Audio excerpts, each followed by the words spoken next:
Soyons honnêtes, la grande majorité de ce qu'on trouve sur Internet concernant la projection astrale n'est que du vent. Des techniques de cordes, des échelles imaginaires, des guides en 5 étapes censés vous sortir du corps en 10 minutes. Tout ça, c'est de la fumisterie. Beaucoup de ceux qui publient ce genre de contenu n'ont jamais vécu l'expérience eux-mêmes. Ils recyclent simplement des informations glanées sur des forums pour générer de l'audience. La réalité, la projection astrale ne se fait pas en un claquement de doigts. Ce n'est pas non plus une montagne insurmontable, mais ça ne s'improvise pas. C'est pourtant bel et bien quelque chose de réel. Dans cette vidéo, je vais vous expliquer comment ça fonctionne, vraiment, à partir de ce que j'ai moi-même traversé. C'est un contenu dense, mais chaque partie compte. Si vous êtes sincèrement motivé, restez jusqu'au bout. Commençons par poser une base essentielle.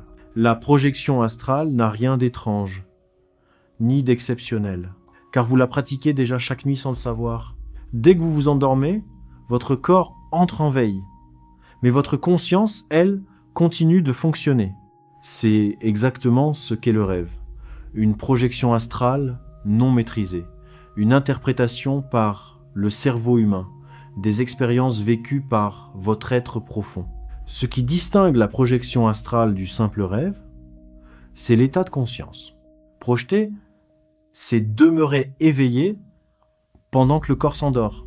Plutôt que d'être emporté par les images oniriques, vous restez dans la posture du témoin de l'observateur lucide. Il ne s'agit pas de forcer quoi que ce soit. Il s'agit de laisser le processus naturel se dérouler tout en maintenant cette étincelle de conscience allumée. Car votre conscience, au fond, ne dort jamais vraiment. Le corps se repose, l'esprit se calme, les émotions s'estompent, mais ce regard intérieur silencieux, cet œil éternel, reste toujours en éveil. Apprendre à vous y installer, c'est apprendre à accompagner la transition en pleine lucidité.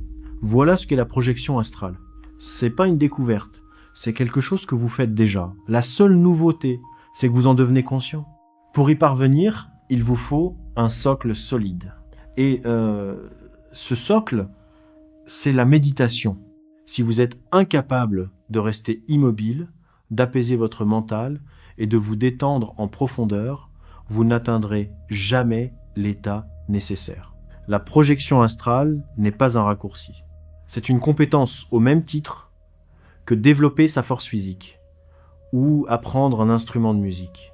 Elle demande de la pratique, de la constance et de la patience. La première étape, atteindre une relaxation si complète que le corps semble lourd, presque irréel. La deuxième, observer vos pensées sans vous y laisser entraîner. Et c'est précisément ce que la méditation développe. Cette capacité à demeurer dans l'état de témoin, celui-là même que vous transporterez dans la projection. Faire l'impasse là-dessus, c'est se condamner à l'échec. Construire cette base, c'est se donner une vraie chance. Voici maintenant la méthode concrète. Allongez-vous sur le dos, bras et jambes légèrement écartés, paumes tournées vers le plafond. Vous pouvez techniquement le faire dans n'importe quelle position, mais un rituel ancré dans le corps envoie un signal clair à votre subconscient. C'est maintenant que ça commence. Fermez les yeux. Portez votre attention vers l'œil intérieur, comme si vous observiez depuis un endroit situé derrière vos pensées, derrière vos émotions. C'est ce qu'on appelle le regard pinéal. Ensuite, observez simplement des couleurs, des lueurs, des formes vont apparaître derrière vos paupières. Ne les analysez pas. Ne cherchez pas à les orienter. Soyez juste présent à ce qui se passe. C'est un peu comme tenter de voir au travers de vos paupières fermées. Avec le temps, ces scintillements vont se structurer et gagner en précision. Imaginez un écran de télévision dont les parasites se transforment progressivement en une image nette et dans lequel vous pourriez entrer. L'obscurité plate derrière vos yeux cède la place à une sensation d'espace tridimensionnel, comme si vous étiez dans une pièce plongée dans le noir, mais dont vous percevez les contours. Et les volumes Vous commencerez alors à ressentir des vibrations, des bourdonnements, une impression de flotter, de vous balancer ou de vous enfoncer. Ces sensations ne sont pas des obstacles. Elles signalent que votre corps s'endort pendant que votre conscience reste éveillée. Accueillez-les sans résistance. Elles peuvent surprendre ou même effrayer au début. Mais peu importe leur intensité, vous ne risquez absolument rien. Votre corps traverse ces états chaque nuit. La seule différence, c'est que vous en êtes maintenant conscient. Puis vient un moment particulier, une bascule, un déclic, parfois même une sensation de rupture brève, c'est le signal. Vous êtes sorti, non pas en flottant lentement vers le haut, mais instantanément. Vous passez d'un état à l'autre, comme on franchit le seuil d'une porte. Et là, vous vous sentez plus vivant et plus lucide que jamais auparavant.